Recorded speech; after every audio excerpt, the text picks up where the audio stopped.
예, 오늘은 땅에 있는 지체를 죽이라 그런 주제로 말씀을 전하겠습니다. 요즘 우리 사회 만연해 있는 범죄들을 보면은 많은 범죄들이 있지만은 대부분의 범죄가 두 가지에 집중되어 있습니다. 하나는 이 성과 관련된 범죄이고 하나는 이 분노와 관계된 범죄, 뭐 다양한 모습을 띠고 있지만은 이 두 가지가 우리 사회에 지금 집중적으로 이렇게 나타나고 있어요. 이 요즘 뉴스를 보면은 우리나라 사람들 를 보면은 마치 성 중독자들처럼 보입니다. 이 어떤 사람들은 이 카메라, 이 핸드폰, 뭐 하여튼 별의별 이상한 짓을 다 숨겨가지고 카메라를 가지고 다니면서 사람들의 이런 특히 여성들을 촬영하는 그런 사람들이 있죠. 화장실, 탈의실, 뭐 지하철, 계단 등 닥치는 대로 이 카메라를 가져가 가지고 몰래 그런 여성들의 모습을 촬영하는 음란 중독증.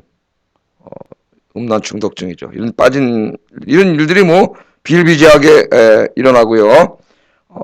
엊그제는 뉴스를 들으니까 어떤 작은 회사 사장이 8년 동안 자기 그 회사에 들어온 어린 여직원들을 성추행하거나 혹은 성폭행해온 충격적인 사건이 있었는데 5년형인가를 받았어요. 5년형.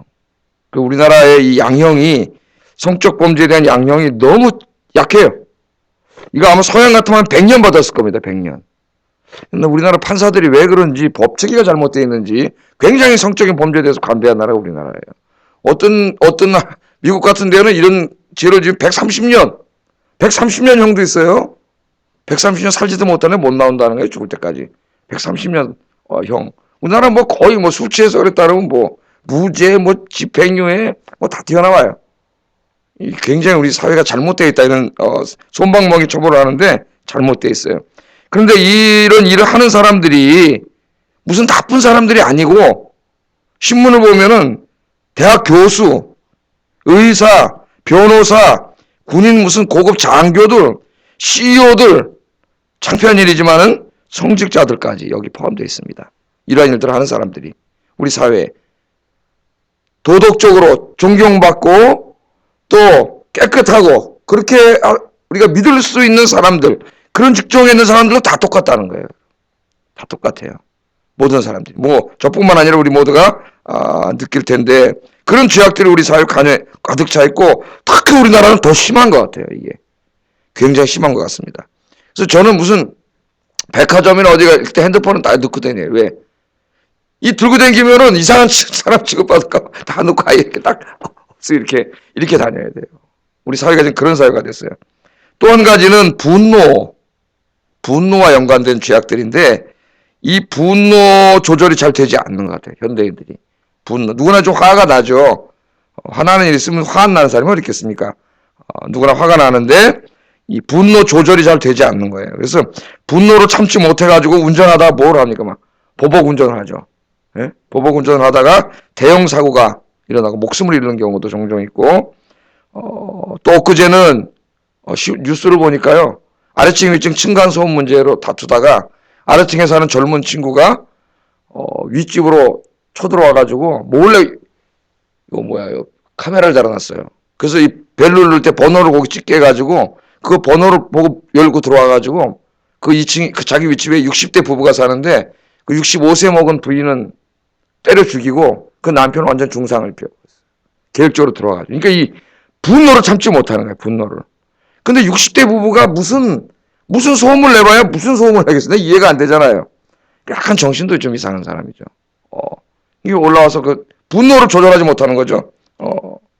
또 어떤 사람은 우리 뭐 엊그제 뉴스 들었지만은 이 무슨 경찰서에 갔다 무슨 뭐 억울한 일을 당했는지 이 분을 참지 못해가지고 거기는 분이 나면 거기 가서 해결을 해야지 신나를 한 통 사가지고 버스를 타서 버스에다 뿌려가지고 불을 질러버려가지고 버스 홀딱 타고 많은 사람들이 다치고 이러죠 막. 이 분노가 막 일어나는데 분노는 누구나 나는데 이걸 막 조절을 못해갖고 여기서 그냥 자기 한평생을 망쳐버리고 다른 사람들의 생명까지도 재산까지 파괴하는 이런 일들이 막 벌어집니다. 오늘 제가 이 말씀을 드리냐면은 오늘 하나님께서 바울을 통해 땅에 있는 지체를 죽이라고 권고하면서 우리가 죽여야 될 이 죄악들, 죄악의 잔재들 이야기할 때에 많은 이야기를 하지만 두 가지예요. 성적인 죄악과 분노와 관계된 죄악들입니다. 오늘 여기 나온 것들이 다. 그러니까 하나님이 인간을 얼마나 잘 꿰뚫어 보고 있나를 보세요. 이 두 가지가 여기 다 담겨 있어요. 그래서 우리들은 이제 그리스도인이 되었습니다. 어제부터 우리 공부하고 있지만 옛사람은 죽고 하나님의 거룩한 자녀로 새롭게 태어난 사람들이고, 뿐만 아니라 장차 하나님의 나라가 이 땅에 임했을 때 우리가 어떤 사람이 하나님의 영광의 몸, 그리스도의 부활의 그 영광스러운 몸, 신적인 몸, 하나님의 존재와 같은 몸, 그런 영광의 몸을 입고 하나님 나라에서 영원히 살아가야 될 존재. 오늘도 그 이야기를 하죠. 사도 바울이 그런 존재들이기 때문에 우리 그리스도인들은 마땅히 이러한 죄악들이 어울리지 않습니다. 그래서 이러한 죄악들을 버려야 돼요. 그래서 오늘 말씀을 우리가 한번 들어보면서 우리 안에 다 있어요. 아닌 척하고 우리 다 앉아있지만은 우리 안에 다 이런 죄악들이 있습니다. 이런 말씀을 들어보면서 내 안에 조금이라도 이런 것들이 있다면은 말씀을 통해서 날마다 기도를 통해서 다 소멸시켜야 됩니다. 자꾸 소멸시켜야 돼요.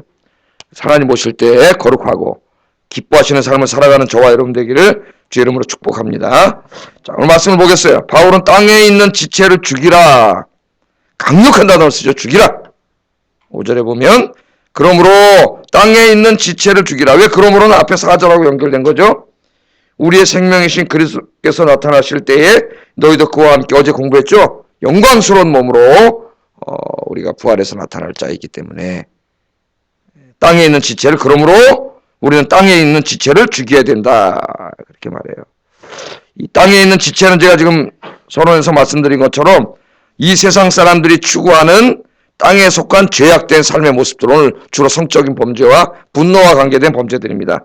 하나님 앞에 악한 행위들이에요. 그래서 이 사도 바울은 그리스도인들이 이런 삶을 살면은 안 된다는 것을 강조하기 위해서 두 가지 비유적인 동사를 쓰고 있는데 5절에서는 죽이라 그래. 죽이라. 굉장히 강력한 동사예요. 죽이라. 그리고 8절에서는 벗어버리라. 이 두 가지 동사를 씁니다. 비유적인 동사. 죽여야 되고 벗어버려야 돼요.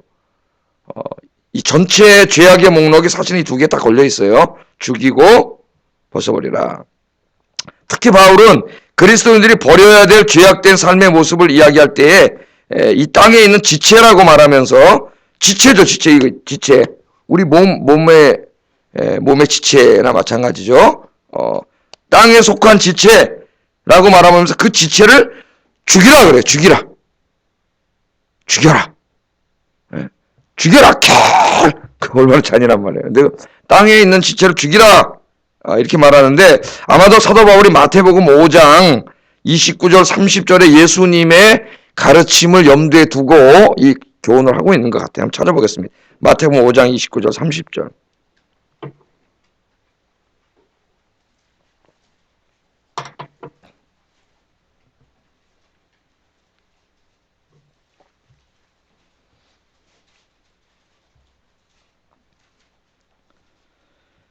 자, 예수님 뭐라고 말씀하셨는지 같이 한번 읽겠습니다. 시작. 만일 내 오른 눈이 너로 실족하게 하거든 찍어내버리라. 백체 중 하나가 없어지고 온 몸이 지옥에 던져지지 않는 것이 유익하며, 또한 만일 내 오른손이 너로 실족하게 하거든 찍어내버리라. 내 백체 중 하나가 없어지고 온 몸이 지옥에 던져지지 않는 것이 유익하니라. 아멘. 예수님 비유의 말씀이죠. 땅에 있는 지체, 땅에 속한 지체를 죽이라는 말은 뭐예요? 손이 죄를 지면 자르라는 얘기죠. 죽이라는 얘기요. 제거해버리라는 얘기 아니에요. 제거라는 얘기. 그러니까 이게 마태복음 5장 29절 30절의 예수님의 가르침을 바울이 염두에 두고 지금 이 말씀을 하고 있는 겁니다. 그러니까 외과 의사가 볼 때 만일 우리 몸의 지체 중에 어느 부분이 감염이 됐어요.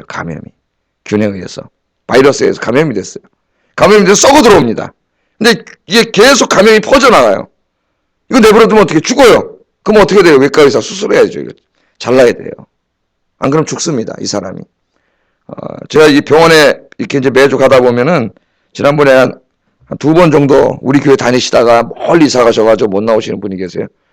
교회를 잘 나오셨는데 지금 따님도 일본에 살아서 서울 한국에 오면 이제 우리 교회를 나오고 새벽기도까지 딸이 굉장히 믿음이 좋아요. 일본에 사는 분인데 나오고 그랬었는데 집이 멀리 이사 가가지고 못 나오는데 그 동생분이 계세요.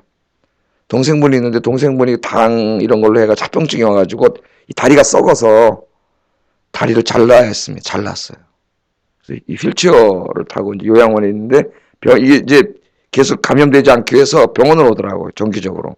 병원에서 가끔 만나요, 이분을. 2번 만났는데 병원 앞에 밥 먹다 식당에서도 만나고, 한 번은 식당에서 만났는데 큰 식당이 전 저쪽에서 먹고 이분이 저쪽에서 먹고, 나갈 때 보니까 식사비를 내고 나갔더라고, 이 사람이. 근데 그 다리가 썩어가니까 그 다리 잘랐어요. 너무 안타깝고 불쌍하죠. 왜냐하면 이 감염을 내버려두면 죽어요, 이 사람이. 안에 다 들어와가지고. 여기 지체를 이게 죽이라, 제거하라는 말이 그 말이에요. 바로 그 말이에요. 우리 몸에 있는 이 땅에 있는 죄악의 지체들을 죽이지 않으면 이게 영적인 이 감염이 되어 있는 것이기 때문에 이 죄악들이, 지금 제가 분노와 성적인 이런 죄악들이 이게 우리 안에 이 영적인 이 균이 너무 감염이 돼가지고 이 사람이 영적으로 죽어버리기 때문에 그러한 부분들이 있으면 이걸 빨리 어떻게 해야 돼? 제거해야 된다는 거예요. 이거 예수님 비유대로 팔이 잘못하면 잘라버려요. 다리가 버리면 이거 팔다리 잘라라는 얘기가 아니죠. 그럼 우리 죄악된 습관을 죽이지 않으면 그 죄악된 습관들이 우리를 장악해버린다는 거예요. 우리 영혼을 완전히 다 감염시켜서 죽인다는 거예요. 그러니까 빨리 잘라버려야 된다. 오늘 강력한 용어를 의도적으로 사도 바울이 그렇게 사용을 합니다. 자, 그러면 우리가 온몸을 오염시키기 전에, 우리의 영혼을 다 병들어서 죽이기 전에 제거해버려야 될 죄악들이 뭐냐? 첫째, 아까 제가 성적인 죄악들이라 했는데 5절 하반절에 보면 음란과 부정과 사욕과 악한 정욕과 탐심이니 탐심은 우상숭배니라. 이렇게 기록되어 있습니다. 이게 5가지 죄악인 것 같은데 사실은 다 여기 걸려 있는 거예요. 음란은 결혼 이외의 성적인 관계를 의미합니다. 그러니까 간음죄예요. 간음죄. 하나님께서는 성은 부부 안에서만 허락을 했지, 부부 안에서 허락을 한 성은 하나님의 선물이지만 그것을 넘어서서 행해지면 하나님 앞에 가장 추악한 죄악이 됩니다. 그걸 아셔야 돼요. 예수 믿는 사람들 중에 다른 교회 있을 때도 안수집사들 중에 바람을 피고 이런 사람들이 있어요. 굉장히 많아요. 교회에서 중지를 받았으면서도 이 하나님의 말씀을 알지 못해요. 결혼 안에서는 하나님 허락하실 선물이지만은 그걸 넘어서서 행해질 때는 가장 추악하고 가증스러운 죄악으로 성경이 다루고 있다는 것을 우리들이 알아야 됩니다. 부정은, 그 다음에 음란과 부정은 연결된 거예요. 자꾸 그런 짓을 하면서 그런 죄가 오염돼가지고 전염이 돼가지고 그냥 다 퍼져가지고 습관이 되고 그게 인격이 된 사람이에요. 그런 상태예요. 그런 사람들 있죠. 예? 많잖아요. 아까 제가 말했던 그런 CEO 같은 그런 사람들. 사욕은 통제하기 힘든 성적인 충동입니다.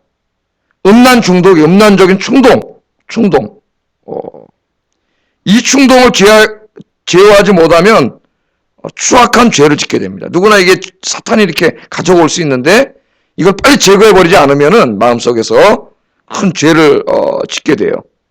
그래서 아까 그 이상한 촬영을 하고 다 그런 짓을 하는 거예요. 이 사람들이. 그래서 이 성적 충동은 음란물을 통해 더욱 증폭되기 때문에 그리스도인들은 이런 음란물들을 그 모양이라도 버리고 근처에 가지 말아야 돼요. 그러나 이것이 우리 자녀들이나 우리 모두에게 멀리 있는 게 아니라 안방에 있습니다. 컴퓨터에 있어요. 컴퓨터. 켜서 인터넷에 접속하는 순간 엄청나게 많은 음란물들이 우리 눈에 들어옵니다. 굉장히 이걸 조심해야 되는데 이것들을 통해서 증폭되고 그러면 마귀가 온전히 우리 사로잡아요. 그래서 이상한 자가 되는 거예요. 그 얼마 전에 어떤 목사가 저 서울역 계단 쫙 계단 있는데 거기 가서 이 카메라를 가지고 그걸 찍다가 걸렸잖아요. 우리나라 유명한 서초동에 있는 큰 게 또 주부들을 상대로 사역을 하는 목사야, 이 사람이. 어떻게 목사가 그렇게 됐지? 맨 처음에 이런 사역이 생겼을 때 그걸 기도를 제어를 해야 되는데 그걸 내버려두고 방치하고 자꾸 그런 짓을 하다 보니까 이 장악당한 거예요. 목사도 여기 한두 명 걸리는 게 아니에요. 악한 욕망은 음란에 대한 욕망입니다. 이 음란에 대한 욕망이 성적인 충동을 가져오고 성적인 악행을 저지르게 돼요. 그러므로 우리 그리스도인들은 우리 마음에서부터 이러한 음란에 대한 욕망을 철저하게 버리고 마귀가 와가지고 이렇게 우리 죄짓게 하려고 할 때 완전히 기도와 말씀으로 물리쳐버리고 제거해버리고 잘라버리고 수술해버리는 완전히 벗어버리는 저와 여러분 되기를 주의 이름으로 축복합니다. 정말입니다. 굉장히 중요해요. 나는 그 일본에 가면은 우리나라 연예인들이 가면은 일본에 와서 연예인들은 공항에도 나오고 어떤 사람들은 한국에까지 쫓아와가지고 그런 일본 아줌마들이 있잖아요. 난 이거 비정상적이라고 봐요. 비정상. 정신 나간 여자들이라는 생각이 들어요. 아니 무슨 가수나 이 배우가 그냥 연기 잘한다, 노래 잘한다. 그냥 그 정도의 팬이 될 수는 있지만은 무슨 몬사마? 요사마? 요새 또 몬사마예요. 뭐, 나도 일본말 하나 배웠어요. 사마. 요사마, 몬사마 그러면서 대부분의 아줌마들이더라고. 아줌마들. 저는 일본 여자들이 굉장히 음란한 게 아닌가 이런 생각이 들어요. 솔직히 말하면. 그게 제정신이 아니잖아요. 그게. 예? 뭐 애들이 그러는 것도 아니고 애들이 한때 그럴 수 있다 쳐도 이게 뭐야. 그 마음속에. 여기 그 다음에 탐심이 나오는데 탐심은 일반적인 탐심, 다른 문맥에서는 일반적인 탐심이겠지만 여기서는 다 여기 연관된 거예요. 이쪽과 다 연관돼서 같이 나오기 때문에 그런 것에 대한 탐심이에요. 성적인 것들에 대한 탐욕. 그런 것들은 뭐예요? 이런 데 탐욕을 가지면 이게 우상숭배가 돼가지고 우리 마음속에 하나님을 섬기고 거룩한 성전이잖아요. 우리 마음이. 이 성전 안에 하나님을 섬기고 살아야 되는데 이 더럽고 음탐한 것들에 탐욕이 가득 차가지고 이게 우상이 돼. 우상이. 그래서 오늘 이것들을 다 어떻게 하라고요? 죽이라. 죽이라. 제거해라. 잘라버려라. 수술을 해야 됩니다. 이런 것들을 방치해두면 안 돼요. 마귀가 계속 이것들을 우리 안에 가지고 오기 때문에 여러분들 이 모든 것들을 기도와 말씀으로 끊임없이 여러분 다 죽이고 제거하고 그래서 기도해야 되는 거예요. 그런 이 아침이 되기를 주의 이름으로 축복합니다. 다음으로는 분노와 이 분노로 인해서 생기는 행동, 말 이런 것들이에요. 자, 이 분노를 얘기할 때는 벗어버리라 라고 말하는데 아까 죽이라 벗어버리라는 사실 다 걸리는 거예요. 이 벗어버리라는 동사를 사용을 합니다. 벗어버리는 건 옷을 입고 벗는 거죠. 옷을 입고 애들이 놀다가 더러워지면 어떻게 돼요? 엄마가 그걸 옷을 벗기고 새 옷을 입히잖아요. 그 더러운 옷을 입고 막 구정물 묻고 막 고춧가루 묻고 막 김치 묻고 막 이거 애들이 입고 다니면 사람들이 누구 욕할까요? 저 부모가 누구예요? 엄마가 옷도 안 빨아입히고. 우리가 그렇게 더럽게 살면 하나님 영광 가려요. 하나님 영광 가린단 말이에요. 어른들이 그렇게 입고 다니면은 사람들이 그 사람을 얼마나 추잡한 사람으로 보겠어요. 다 하나님 영광 가리는 거예요. 이게. 그래서 여기에다 비유한 거예요. 이걸 벗어버려야 돼. 그러면서 8절 9절에 보면 이제는 너희가 이 모든 것을 벗어버리라. 이제는 그리스도인이 됐으니까 하나님의 자녀가 됐으니까 이 모든 것을 벗어버려라. 곧 뭘 벗어버려요? 분함과 노여움과 악의와 비방과 너희 입에 부끄러운 말이라. 너희가 거짓말을 하지 말라. 그렇게 얘기를 합니다. 자, 분함은 막 무슨 일을 당하면 막 아까 분노에 대해서 제가 잠깐 얘기했는데 분노가 우리 마음속에 막 생기죠. 막. 그런데 이 분노가 생기면은 어떻게 돼? 분노를 가라앉혀. 대부분 한 2, 3분 안에 가라앉아요. 그래서 화가 났을 때는 말하지 말라 그랬죠, 제가. 말하거나 행동하지 말라 그랬어요. 왜? 분노가 났을 때는 모든 사물을 이성적으로 판단할 수 없습니다. 누구도, 목사도 마찬가지예요. 그래서 거친 말이 나오고 거친 행동이 나오게 됐어요. 그래서 이 분노가 확 올라올 때는 제가 한번 설교할 때도 얘기했는데 심리학적으로도 심호흡을 한번 하고 눈을 감고 한 2, 3분만 참으면은 분노가 가라앉으면 모든 상황을 객관적으로 볼 수 있고 합리적으로 판단할 수 있는데 분노가 난 상태에서는 그게 되지 않아요. 뭐 저도 마찬가지입니다. 확 나타니까 여기 분함은 이 우리 마음속에 이 분노가 누구나 생기지만 그게 꺼지지 않고 계속 끌어오르는 상태예요. 끌어오는 상태. 그러면 안 되는 거죠. 그래서 그 다음에 노여움이 나오는데 그러한 분노가 실제적인 행위나 말로 터져 나오는 겁니다. 그러니까 같이 연결된 거예요. 불함과 노여움은. 그럼 분노를 우리가 잘 조절해야 됩니다. 악의는 그냥 악을 의미할 수도 있지만 오늘 문맥에 보면 다른 사람에게 의도적으로 상처를 입히기 위해서 하는 말이에요. 말. 뭐 일반적으로 그냥 악이라고 할 수도 있겠지만 문맥에서는 그렇죠. 말을 해도 일부러 화가 나가지고 말 한마디를 어떻게 해. 저 사람 상처를 주고 확 해야 하려고 말을 독하게 확 악의를 가지고 하는 거잖아. 이 얼마나 사악한 일인가. 자, 그게 바로 우리 그런 말을 해서는 안 되겠죠.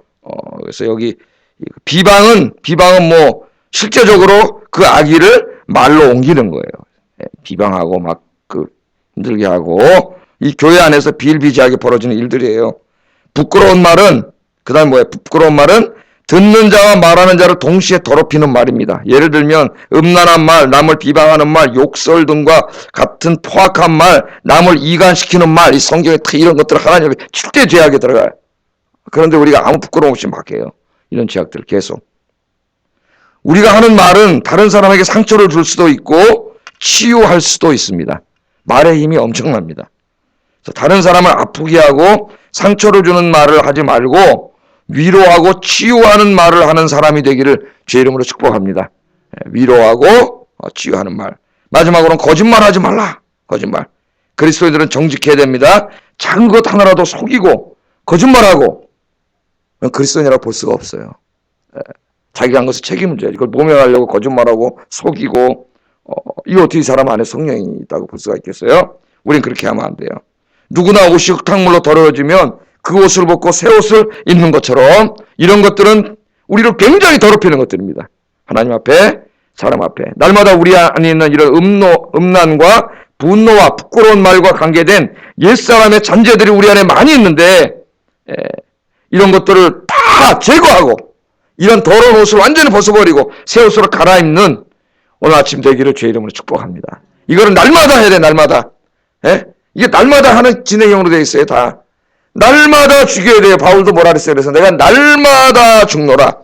그 사람도 인간이기 때문에 날마다 죽이지 않으면 이런 음란과 분노와 이 말을 통한 이 죄악이 이 세 가지잖아요.